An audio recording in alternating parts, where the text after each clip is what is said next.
o encontro com eles. O que ele falou? Tudo bem?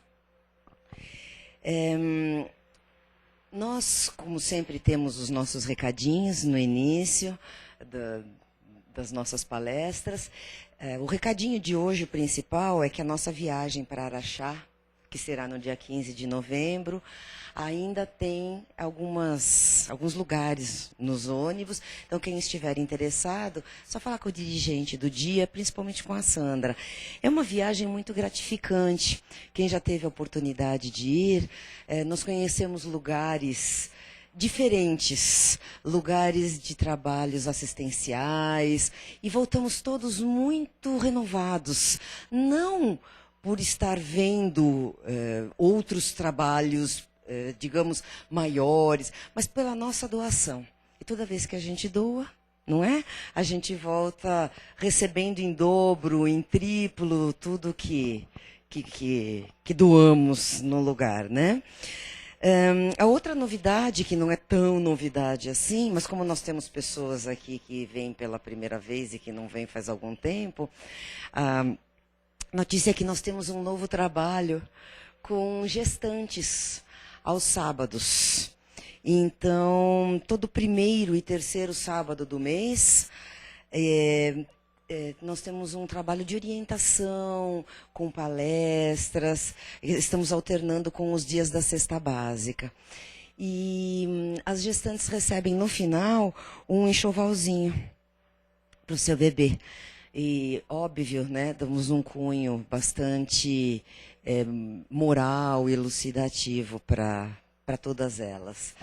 Então, quem ainda tiver alguma dúvida com relação aos nossos trabalhos normais, aos nossos horários, aí tem na internet e tem lá fora, nos nossos panfletinhos, ok? Então, vamos nos recolhendo, deixando todas as nossas preocupações, os nossos trabalhos físicos, mentais, que nos tiram as forças lá fora, e nos acomodando nas cadeiras. Vamos mentalizando o nosso Mestre Jesus e, em pensamento, nos colocando de joelhos perante Ele.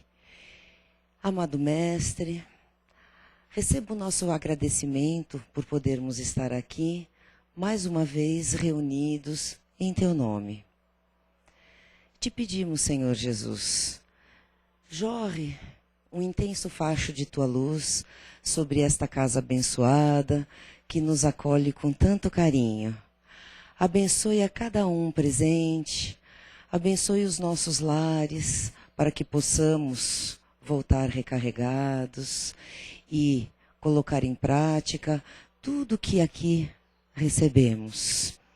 Dai-nos então, Senhor, desta forma, a permissão para dar por iniciada mais esta tarefa do dia de hoje. Que assim seja. A professora está lá em cima, a Andréia está lá. Se você quiser subir, fica tranquila. É que ela já é mocinha, né? Hoje, nós temos aqui o nosso colega o Serginho, que sempre fala muito bem, que sempre nos brinda com a sua presença e que vai fazer uma palestra muito interessante para a gente, cujo tema é uma coisinha assim muito simples, que é a morte, não é? Uma coisa para a qual todos nós estamos perfeitamente preparados, né? Chegamos aqui tranquilos e partimos tranquilos, né? Nós aqui, que nos dizemos espíritas, né? A gente diz assim, é uma coisa tão comum, uma coisa tão... É a única certeza que a gente tem, né? A partir de que estamos aqui, a gente fala assim, é a única certeza que a gente tem. Mas, quando chega perto da gente, não precisa necessariamente ser com a gente. Quando chega próximo, a gente fala, caramba, né? E agora? Como é que eu lido com isso? E principalmente quando chega perto da nossa hora. né? A gente está preparado realmente? Como que a gente encara isso, né? Então, Serginho, seja feliz, muito bem-vindo. Muito bom dia a todos e todas, lógico. Como foi dito, né? Hoje nós falaremos de um assunto que para muitos é meio incômodo. Nós vamos falar de morte. E morte para os espíritas não deveria causar tanto assombro, mas causa. Nós vamos ver que, se a gente for na doutrina dos espíritos, vamos ler Kardec, vamos ver que o mundo, o universo é composto do fluido cósmico ou fluido universal, que é um fluido que a própria ciência já pesquisa, né? A própria composição do universo, e desse fluido universal nós tiramos um pouco dele quando nascemos. O fluido vital, ele é uma parte essencial do fluido cósmico que é tirado no momento do nascimento para fazer a ligação do espírito, nós não somos corpo, nós somos espíritos, com o corpo material. Nesse momento da ligação, este fluido nos dá vitalidade. E quando nós nascemos, o programa do nosso decurso, ou seja, quanto tempo vamos ficar vivos, ele já está contido na quantidade de fluido vital que nós possuímos. Mas vamos viver mais ou menos de acordo com o uso que fizermos dele. Se nós abusarmos demais na vida cotidiana, muita raiva, com bebida, com desgastes emocionais e tudo mais, é óbvio que esse fluido universal vai ser encurtado, porque nós estamos desgastando mais. Então, a quantidade que vamos usar dentro da vida vai depender unicamente de nós. E nós é que somos os condutores dessa vida. Mas mesmo assim, conhecendo o fluido, lendo a doutrina dos espíritos, ainda assim causa assombro quando se fala de morte. Mas por que causa assombro? Ora, vamos pensar.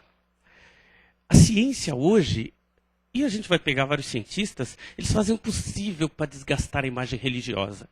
A gente vai pegar livros de pesquisas em que eles tentam provar por A mais B que a morte é o fim, ponto.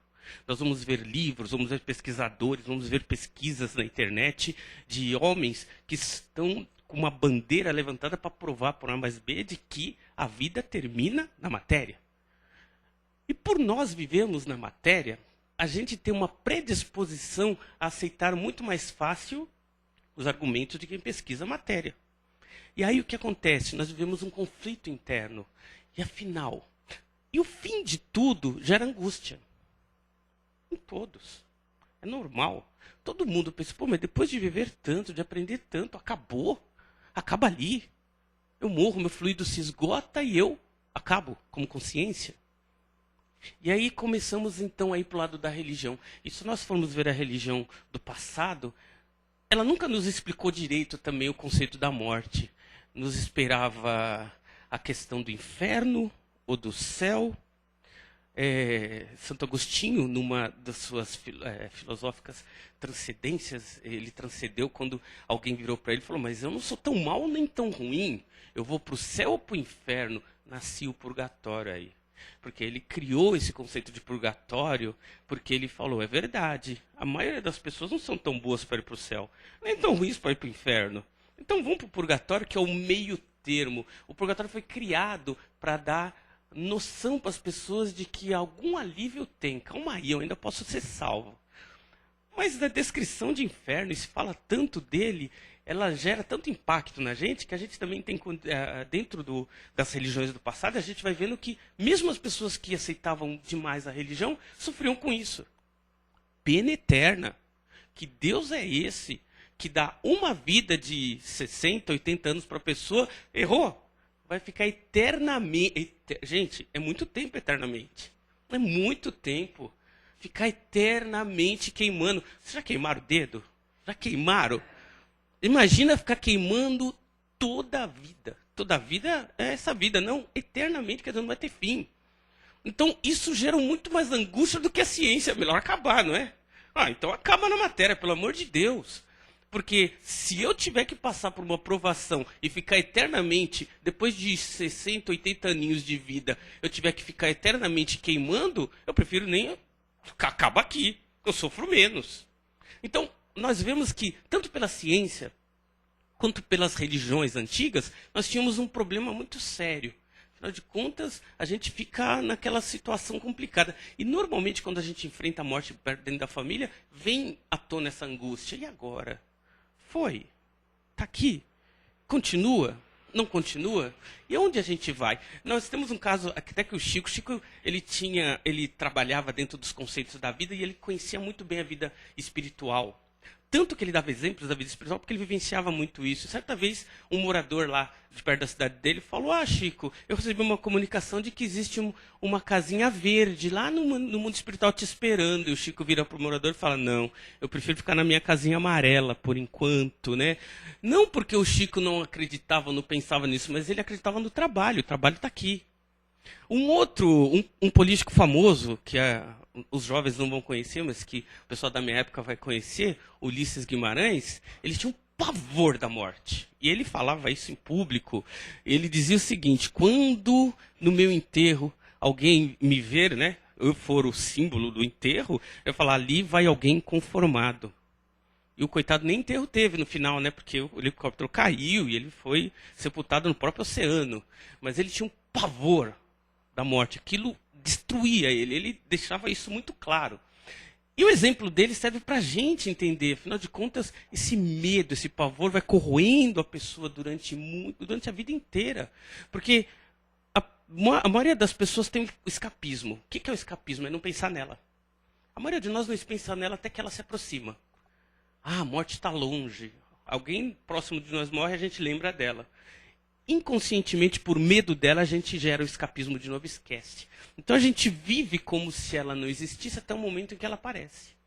Por quê? Porque a gente não gosta de pensar muito nisso. Afinal, mas vamos para a doutrina espírita, vamos ver o que ela traz para a gente. E não só a doutrina espírita, mas as pesquisas, gente. E são pesquisas de cientistas, não são pesquisas só filosóficas, religiosas, não. Mas antes, vamos pensar algumas perguntas que algumas pessoas fazem com relação ao momento da morte.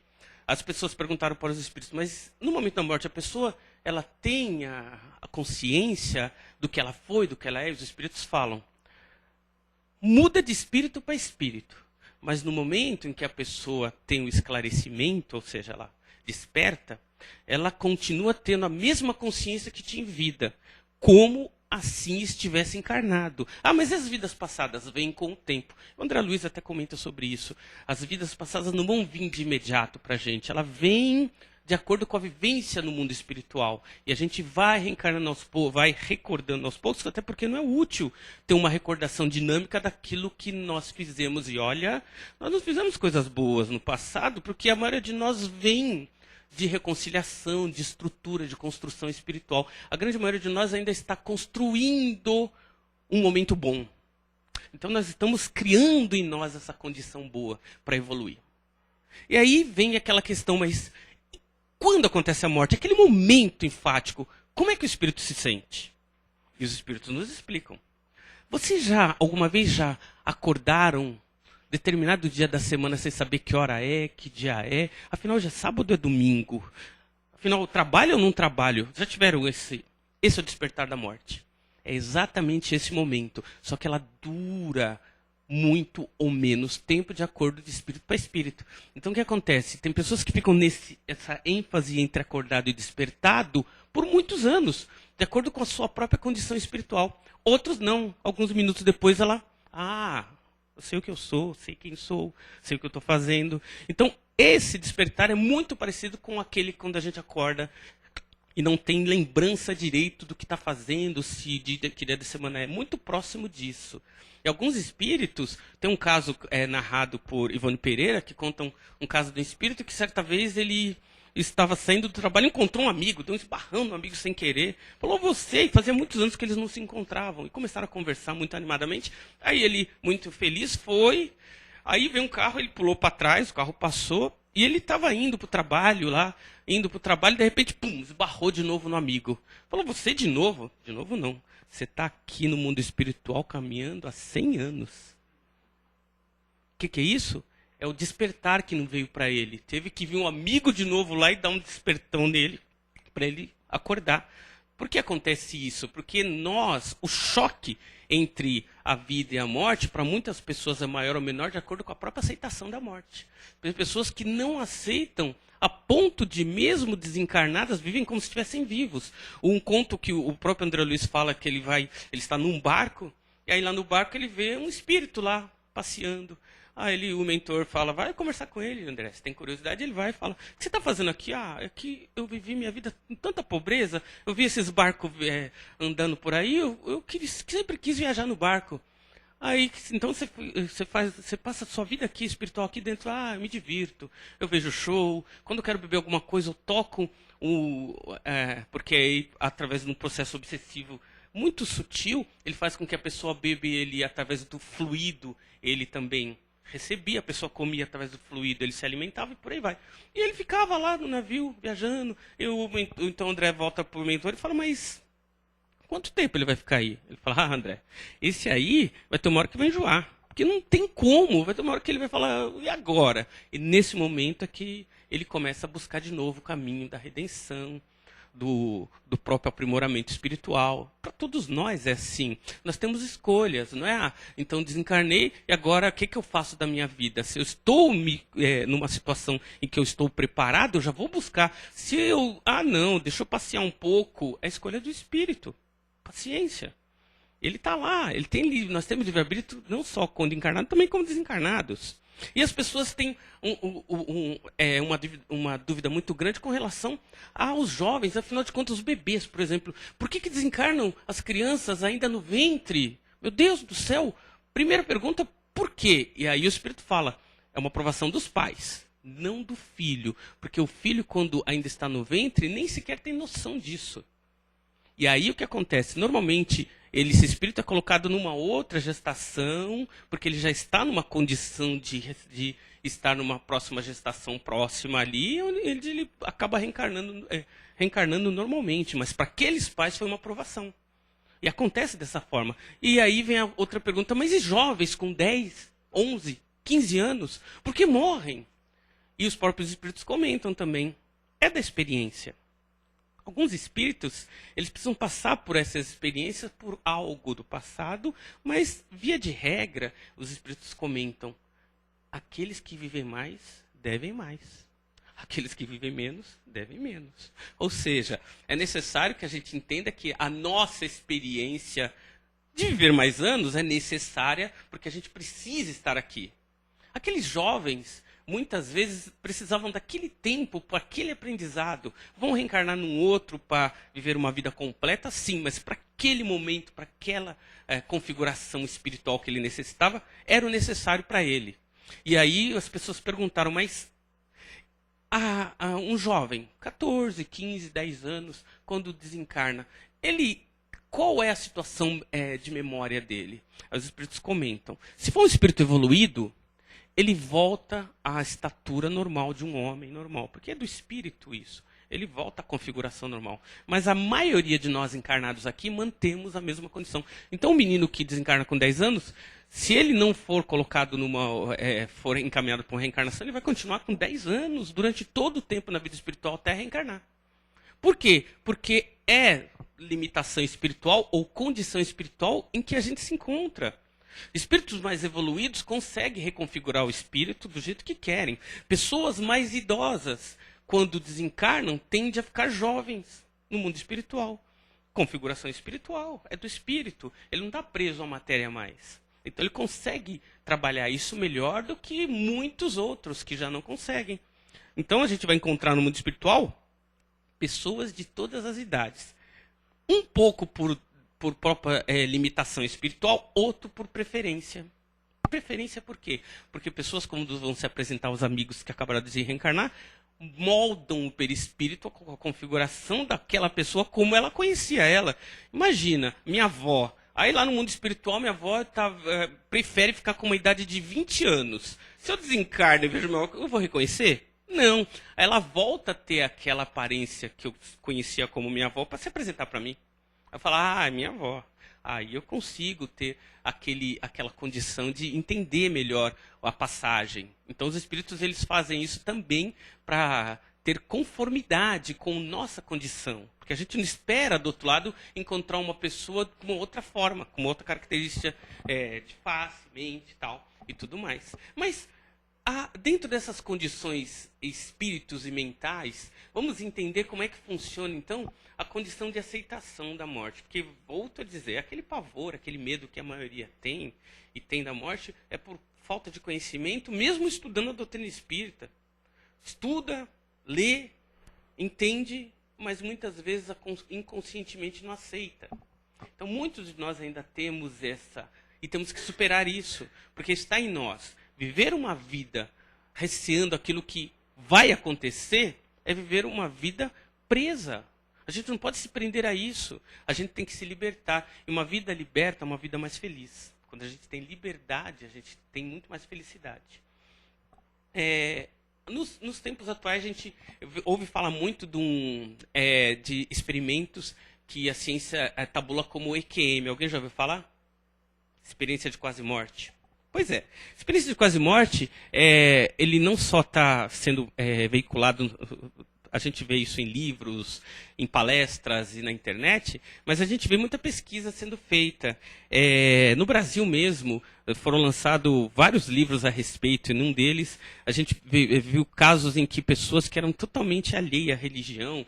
Um caso que eu cito foi uma psicóloga, totalmente alheia à religião, não estava mais pensando sobre isso. E o que aconteceu? Ela foi fazer uma operação muito simples lá, de lipo, e naquele momento teve um problema lá, cardíaco, respiratório, não sei bem o que aconteceu, só sei que ela se viu no túnel. Esse túnel que todo mundo comenta na EQM, e do outro, enquanto ela caminhava, ela começou a relembrar, e ela conta lá no livro que ela começou a relembrar a vida dela, relembrando, e quando vinham aspectos da vida dela, vinha uma voz dizendo: o que você aprendeu com isso? E aí ela ia lembrando, e a voz depois mudava: você aprendeu alguma coisa com isso? E ela vinha recordando, até que no final ela responde: eu aprendi sim. E aí ela fala que na frente vem um jardim, e ela comenta, e isso é o comum da maioria das pessoas que tem EQM, elas vão para um lugar que elas não querem mais ir embora.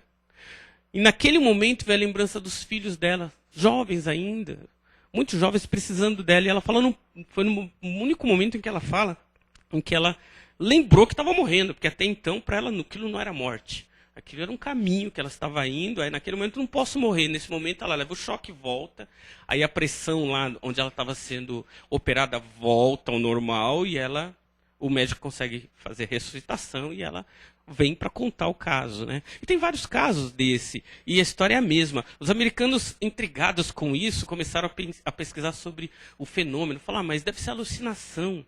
E aí, dentro das pesquisas, eles descobriram que em casos de experiência de quase morte, só entre os americanos lá, comprovadamente, cientificamente provado, tem 5,3 casos do montante total. Ou seja, 13 milhões de casos reais de EQM acontecidos lá, catalogados. Não é caso de eu ouvir dizer, foi catalogado.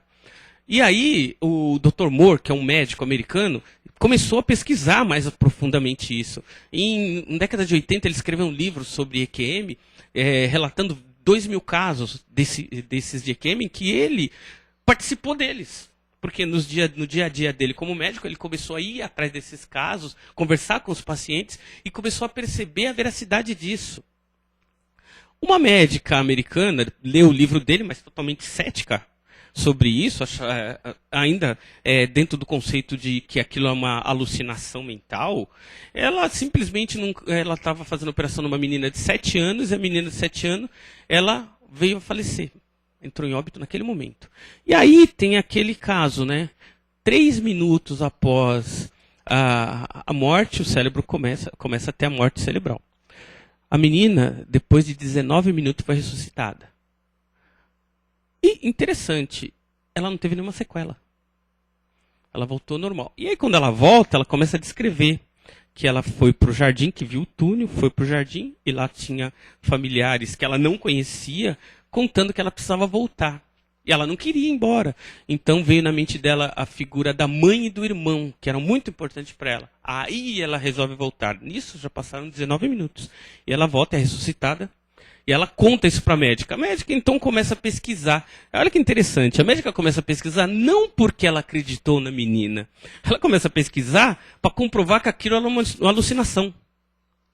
Então essa é Margaret Moore, o nome dela. Margaret Moore, ela começou a pesquisar para falar que aquilo, todos os casos de EQM, eram pura fantasia de pessoas que, através da química, porque tinham tomado algum tipo de remédio na hora lá, para poder dormir e tal, alucinavam, criavam isso. Depois de fazer uma pesquisa, durante 4 anos, ela começou a mudar o ponto de vista dela. Por quê? Porque, além das experiências serem muito, muito próximas o que um e o outro contavam, e não se repetirem nunca, ela começou a pesquisar casos de alucinação fora desse quadro, em que nenhum batia com o quadro de EQM. Ou seja, se era uma alucinação, ela deveria acontecer não só nos casos de EQM, mas também fora dele. E nos casos de alucinação fora dos quadros de EQM, eram alucinações totalmente à parte, totalmente fora daquilo que ela pesquisava. E aí ela começou a pesquisar e começou a perceber que nos casos de EQM havia sim alguma coisa muito similar entre pessoas que passavam pelo mesmo aspecto. E aí ela foi obrigada a escrever uma tese a respeito disso, comprovando a veracidade da própria EQM. E ela, interessante, que começou a fazer pesquisa totalmente contra, porque a pesquisa dela era para ser contra o que o outro médico anterior tinha escrito. E depois de algum tempo ela começou simplesmente a ser a favor daquilo. E ela também acabou escrevendo um dos livros lá de EQM, Minhas Experiências de Quase Morte, eu acho que é o livro dela, em que ela relata casos desse tipo. E nós temos vários exemplos disso. Então, hoje, nos dias de hoje, a gente não tem só que balizar o nosso conhecimento na própria religião, mas na ciência. E Kardec sempre falou, olha, entre o que eu falo e a ciência, fica com a ciência. E a ciência hoje está provando que a vida continua. Que a vida é uma continuidade. Que se nós temos dúvidas com relação à religião, a ciência não tem. E a ciência, para poder provar, tem que pesquisar. E, através de pesquisa, está chegando a conclusões de que há algo depois. De que isso é uma verdade. E de que isso acontece na Rússia. Eles começaram a fazer tratamento, os russos são meio radicais, né? Eles começaram a fazer tratamento com EQM, mas eles tentaram forçar o EQM usando LSD e depois, não sei se alguém já ouviu falar, o pessoal tem um processo respiratório em que a pessoa entra em estado de alucinógeno, através de respiração. Tem uns processos de respiração em que a pessoa, depois de respirar durante um determinado tempo, ela começa a alucinar. E eles também comprovaram de que os processos de alucinação forçados não geravam experiência de EQM. E os processos de EQMs que aconteciam no momento de quase morte eram muito específicos. Ou seja, alucinação por alucinação todo mundo tem, mas não tinham alucinações do tipo que uma pessoa que tinha EQM. Então eles mesmos na Rússia chegaram a essa comprovação também, de que não tem nada a ver o processo alucinógeno, porque senão a pessoa poderia, no processo de EQM, alucinar qualquer coisa. Porque todo mundo no processo de EQM alucina com o mesmo propósito, vendo parentes, vendo condições muito similares. E quando a pessoa tem uma alucinação, um surto de alucinação, ela alucina sobre um momento presente, sobre uma condição atual, sobre um problema que ela está vivenciando, ou uma fantasia que ela viu num filme. Nada a ver com EQM. Então nós vemos que, dentro dessas pesquisas, as verdades estão vindo à tona. É bom, porque nos dá um certo alívio. Porque a gente começa a ver que, mesmo caminhando dentro de pesquisa, nós começamos a ver que existe algo mais. E a gente tem que ir atrás disso mesmo. A gente não pode ficar sem informação. Temos que ir atrás das informações que nos auxiliam no sentimento. Porque o sentimento é que nos faz progredir. Quando a gente está deprimido, a gente dificilmente faz algo para melhorar. Quando a gente está alegre, contente e feliz, nós conseguimos evoluir muito mais, porque a gente consegue transcender. Um dos que teve um processo de EQM e foi catalogado também é Carl Gustav Jung. Jung ele teve um processo porque ele também sofreu, estava na mesa de operação ali. E do Jung foi interessante, porque ele passou pelo túnel, quando ele se viu, ele estava fora do planeta. E ele falou depois de algumas pesquisas que ele estava a 1.500 metros do planeta e começou. E como ele conhecia mais ou menos como era a conformação dos países, ele começou a identificar lá os países que estavam lá. E na época que o Jung teve o EQM, os aviões eles voavam no máximo a 10 mil quilômetros. Ele estava a 1.500 quilômetros. 10 mil quilômetros. Ele estava fora do planeta, né? Totalmente fora. E aí ele comenta que lá no meio do espaço, olhando para a Terra, extasiado, porque ele não sabia o que estava acontecendo, teve uma rocha andando no meio perto da planeta Terra, e na rocha tinha uma espécie de uma casa, diz ele no livro, mas não era uma casa, era um templo. E ali tinha alguns indianos. E ele, incondicionalmente, ele achou que ali era o lugar dele. Ele vai se aproximando dessa rocha.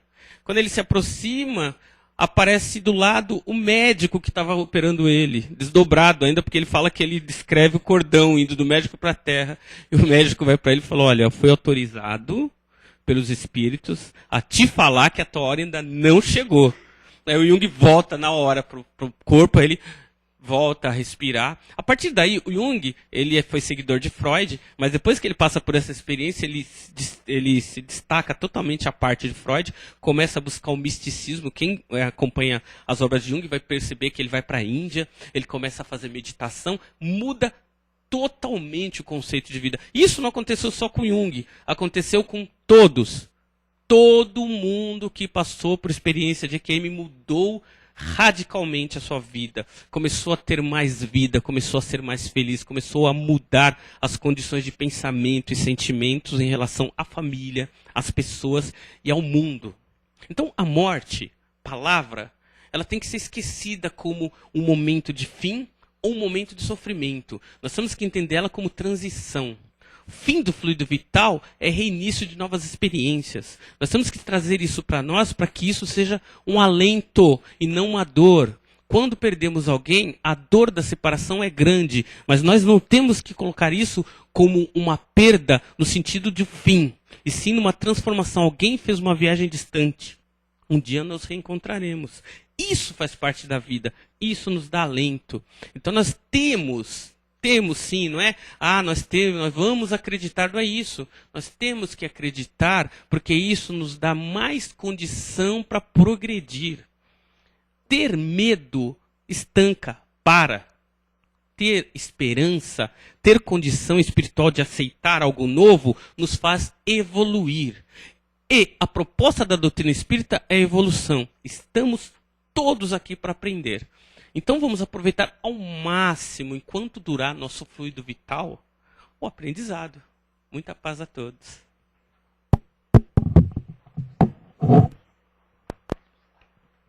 Alguém tem alguma pergunta? Alguma colocação que ajude a gente? Bom dia, Serginho. Bom dia. Eu queria perguntar assim, às vezes acho que o que dá mais medo é a forma que a gente vai morrer, vai. Por exemplo, a gente tem medo de sentir dor, um acidente, coisa desse tipo. A nossa conduta ajuda a melhorar o nosso tipo de morte, como vai ser. Isso está no plano também, no planejamento, ou resgate, né? Eu queria que você falasse um pouco sobre isso. Tá. Muitas pessoas têm realmente esse receio. Quando vai ser? Como vai ser? Né?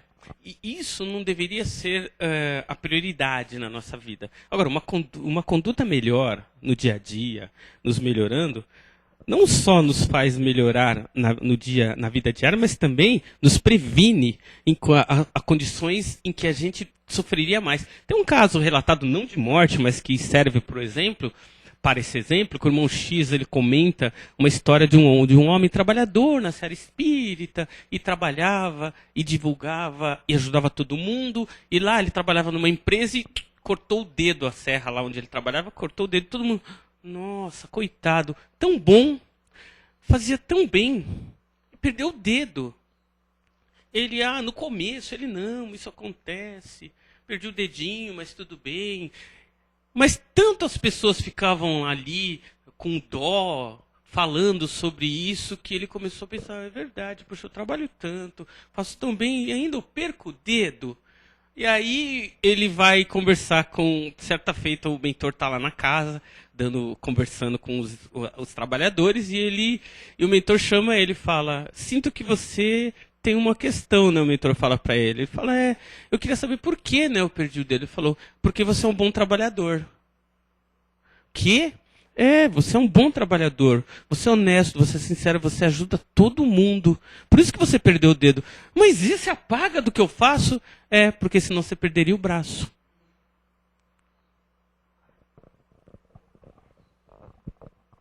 Mais alguém? É só uma colocação em cima disso, porque dependendo do caso, muitas vezes a gente já tem o nosso desencarne pré-programado de acordo com a necessidade do próprio espírito, porque ele solicita. Então, muitas vezes, em termos de consciência dos fatos que a gente cometeu em outras vidas, nós pedimos, em alguns casos, por determinados tipos de morte, especialmente no caso de mortes violentas. Porque tem caso de livros que conta de espíritos que reencarnaram diversas vezes fazendo bem, mas não conseguiam realmente assimilar o mal que eles haviam feito, tamanha violência que eles praticavam em determinadas encarnações. Então, até que chega num ponto que o espírito pede para que ele tenha um desencarne violento, para que ele se sinta em débito quitado com as coisas que ele fez anteriormente. Né? Então, realmente, como em tudo no espiritismo, varia muito de caso para caso. Né? É claro que muitas vezes a gente atenua, especialmente no caso de doenças. Às vezes a pessoa fica de cama 3 meses e era para ficar 5 anos, 10. Mas existe também esses casos que já vêm pré-determinado para a reencarnação, com um propósito mesmo de determinados tipos de morte. Né? Então, é uma coisa que varia muito. Dentro do que você falou, por exemplo, e a gente vai acabar tendo que citar, né? O caso da danceteria que os jovens morreram, os próprios espíritos comentam que casos em que existe morte em massa é programado. Em Minas teve um circo que pegou fogo, do Joelma. Todos esses casos em que houve mortes em massa, houve uma programação.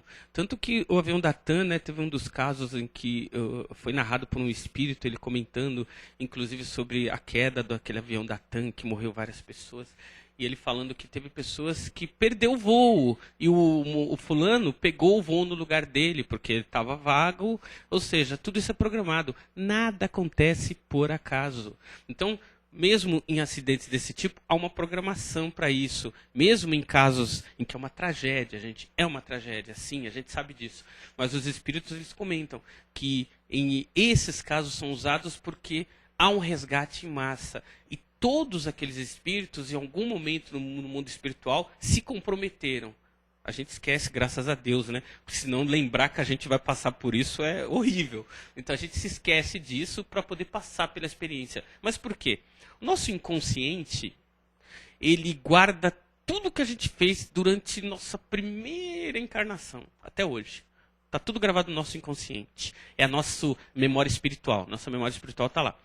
Aquilo que o Vitor falou sobre alguns espíritos eles não conseguem, o que acontece? A gente vai evoluindo, e a gente vai evoluir mesmo, sempre, isso é um processo natural. Chega um determinado ponto em que a gente quer superar determinadas barreiras espirituais e não consegue. E a gente faz ter uma visão do nosso inconsciente para saber onde está o problema. Não está fora da gente, está dentro da gente. E aquele problema não é um problema de superação vivendo. É um problema de superação que foi gravado no nosso inconsciente que a gente não superou. A gente. Por exemplo, eu posso ter vivido alguns séculos atrás com outra pessoa e ter sido um guerreiro selvagem e ter feito as mesmas barbáries que o outro fez. Vamos reencarnando e nos encontramos, por exemplo, em determinado estágio evolutivo em que, por alguma razão, dentro do meu inconsciente, eu superei aquilo.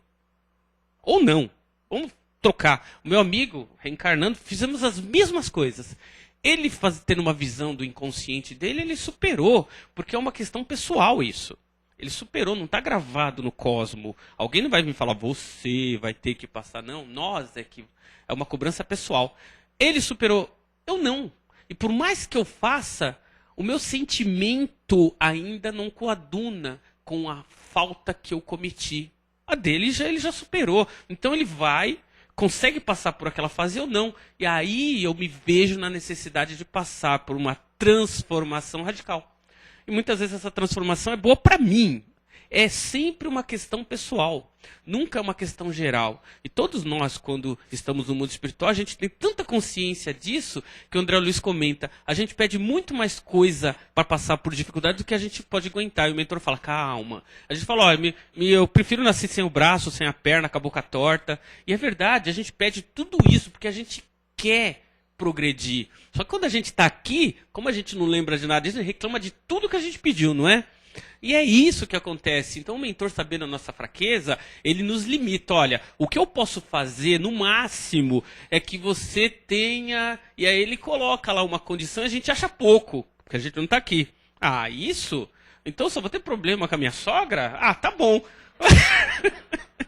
E quando reencarna, a gente não...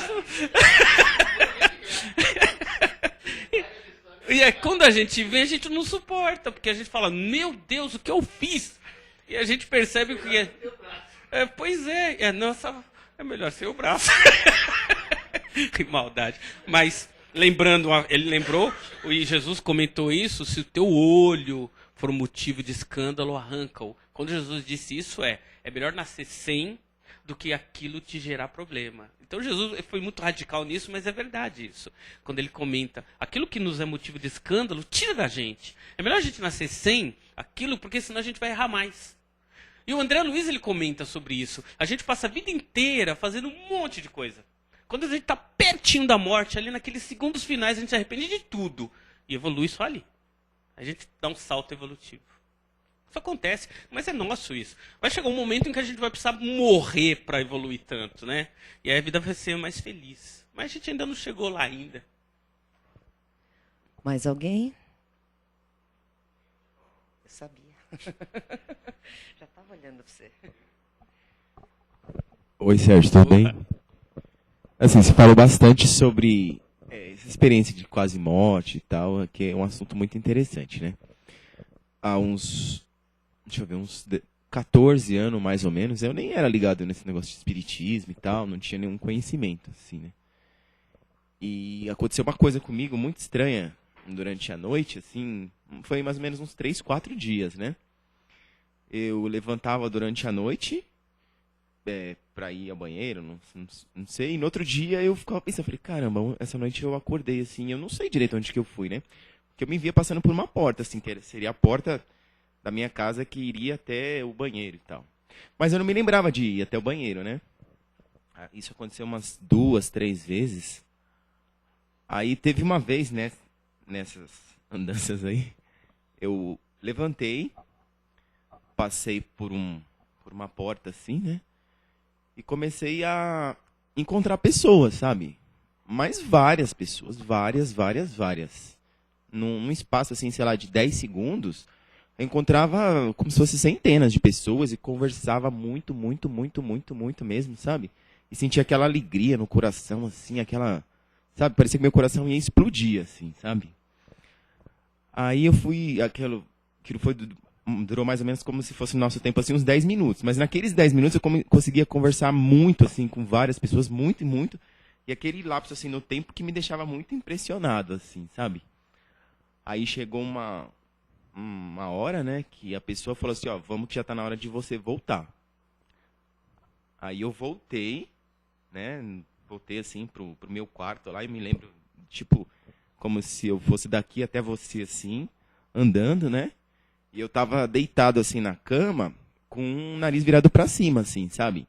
Aí eu fui andando, aí eu encostei o meu nariz, assim, como se fosse da minha alma no meu corpo, e eu escutei, tipo, um barulho, assim, sabe? Como se fosse uma coisa me sugando, assim, sabe? Como se fosse aqueles barulho de avião, assim, sabe? Aí até me reposicionar, assim, no meu corpo. Aí no que eu virei, assim, eu levantei todo suado, assim, sabe? E fiquei com aquela coisa, assim, durante muitos dias, assim, mas parecia que tudo aquilo queria apagar, assim, da minha mente, assim, pra eu não lembrar nunca mais do que tinha acontecido, né? Eu fiquei pensando naquilo e tal, fiquei... Até bem assim de contar para as pessoas, né, na época, né? As pessoas iam falar, meu, você tá ficando meio louco. Não. Mas eu lembro que foi uma coisa muito legal. A tua experiência foi muito boa. A minha experiência nesse sentido não foi tão assim, porque eu tinha 10 anos, minha mãe falou, ó, vai no bar comprar cigarro. E quando eu era criança eu tinha uma facilidade de ver espírito, era assim, natural. E eu acho que eu bloqueei isso nessa época, porque eu entrei no bar e tinha uma senhora toda esfarrapada, agarrando nos... Eu lembro muito nítido nisso. Eu entrei no boteco, as pessoas estavam bebendo, e tinha uma senhora esfarrapada que ela pulava em cima dos homens. Ela pulava em cima de um, meio que sugava, depois pulava... E eu estranhei, porque eu olhei aquilo, falei, mas eles não vão reclamar, não? Criança, né? Eu falei, eles não reclamam? E a mulher pulava de um canto para outro, de um homem para outro, né? Aí, em algum momento, eu fiquei com medo de entrar, porque ela me assustou. Ela olha para mim, em cima de um homem, inclusive, e ela pula para cima de mim, que ela percebeu que eu estava vendo. Eu corri. Eu sou pretinho, né? Cheguei louro em casa. Aí eu voltei com a minha mãe lá. Falei, olha, mãe, aqui, a mulher me agarrou aqui. E todo mundo viu. Aí a minha mãe, mas vocês viram a mulher perseguindo meu filho? Eu falei, não tinha ninguém aqui, a gente viu que o teu filho pôs o pé para dentro do bar e saiu correndo. Eu falei, pois é. A partir daí eu não vi mais nada. Então eu devo ter bloqueado tudo, de tanto medo, né? Pois é. Oi, Sérgio. Não, só quero comentar o que o nosso colega está passando, narrando. Isso não é uma experiência de quase morte, tá? Você faz curso da doutrina aqui na casa. Não. Então, mas você faz curso da doutrina. Então você entra em contato com o seu expositor. Isso é uma mediunidade, não é uma experiência de quase morte. Narra o que você acabou de falar, ele vai te passar qual é essa faculdade mediúnica, para que você possa fazer estudo e conseguir controlar essa sua mediunidade, tá? Não é uma experiência de quase morte, como o Serginho está falando. É mais uma experiência de faculdade mediúnica. Então você Sim. Então você procure o seu expositor de doutrina, passe para ele, para que ele possa te orientar como você faz. É uma mediunidade bárbara, mas que tem que ser estudada e treinada. Tá bom? Isso aí. Bom, acho que acabou o tempo também, mas quem quiser perguntar alguma coisa, o Paulo vai ficar ali até o final da...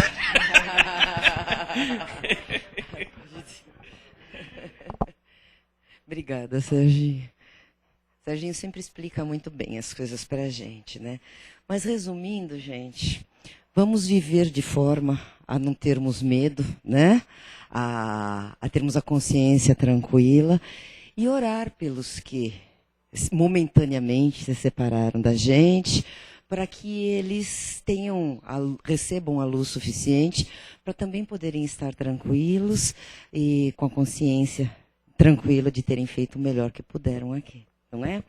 Então, para ajudar tudo isso nesse momento, vamos novamente nos recolhendo, nos acomodando, fechando os nossos olhos materiais e vamos deixando que a espiritualidade maior aqui presente retire de nosso coração o que temos de melhor.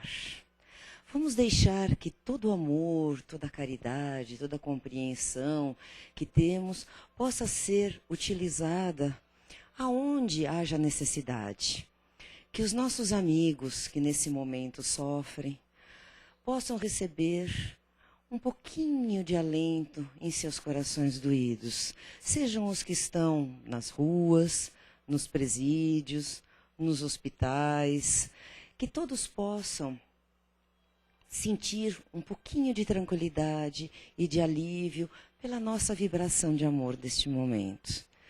Vamos vibrar também pelos que sofrem, cada um na sua dor, mesmo em seus próprios lares, em seus trabalhos, na sua rotina diária. Vibremos pelos corações endurecidos, por aqueles que ainda não compreenderam, que ainda não sabem como doar toda esta grandeza que todos nós temos. Vamos vibrar por esta casa abençoada, que mais uma vez nos acolhe com tanto carinho, nos elucida. Vamos vibrar pelos nossos lares, para que ao lá chegarmos, possamos ter harmonia, quer ele esteja muito povoado de parentes e amigos, ou quer ele esteja aparentemente só neste momento, que os mentores do nosso lar ali presentes possam harmonizar para nos receber, para que possamos tranquilamente colocar em prática todo o aprendizado que aqui recebemos e tudo o que nos propomos a fazer quando estamos aqui dentro. E desta forma, então, vamos pedindo permissão para o nosso Senhor Jesus. Amado Mestre, ampare-nos, ilumine-nos, abençoe-nos, fortaleça-nos e proteja-nos. Esteja ao nosso lado, agora e sempre, e dai-nos permissão para dar por encerrada mais esta parte do trabalho da manhã de hoje. Que assim seja, graças a Deus.